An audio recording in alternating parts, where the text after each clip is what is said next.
An update now on a bizarre scandal surrounding Long Island Congressman-elect George Santos.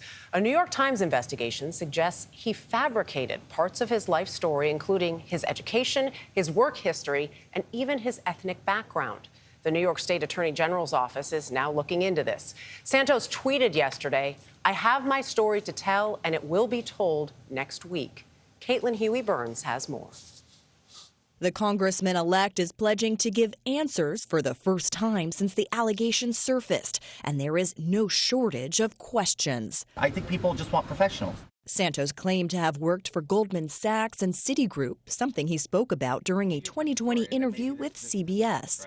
When I first started in my career at Citigroup, I was told, oh, you're a really smart guy. But representatives from the firms tell CBS News they could not confirm his employment. Santos said he earned an undergraduate degree from Baruch College, but a spokesperson says they could not find a match. A representative from NYU, where he claimed to have earned an MBA, also said they had no record of him. And the Internal Revenue Service has no public record of an animal rescue charity he claimed to have owned with tax-exempt status. We're no stranger to persecution.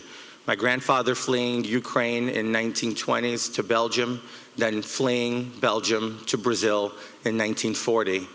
It's a story of survival, of tenacity, of grit, as we like to call it. Now, the Jewish publication The Forward found records contradicting Santos's claims that his grandparents fled the Holocaust. And despite his current claims of wealth, CBS News spoke to the pastor of St. Rita's Catholic Church in Long Island City, who said in 2016, when Santos's mother died, Santos said the family could not afford a funeral and asked for assistance. Do you like what you see? This year, Santos helped Republicans win a narrow majority in the midterm election by flipping a Democratic seat.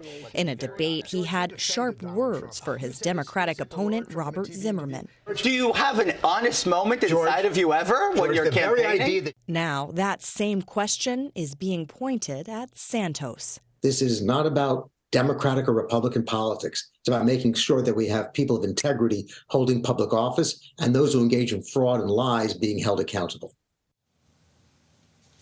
Robert Zimmerman staying above the fray there. Think of the things that he could say. But Mr. Santos says that he has a story to tell. He'll tell it next week. A lot of people will be listening with both ears to hear how he explains all of these discrepancies. I can't wait to hear it. I'm fascinated by this story. To think it could have gone on this long. I mean, it's a great story, Bar. Who is George Santos? Right. Yes. Who are you? And I said, what was the first thing that compounded the next, and where does where this did it all start? stem from? Stay tuned. Next week, we may have some answers.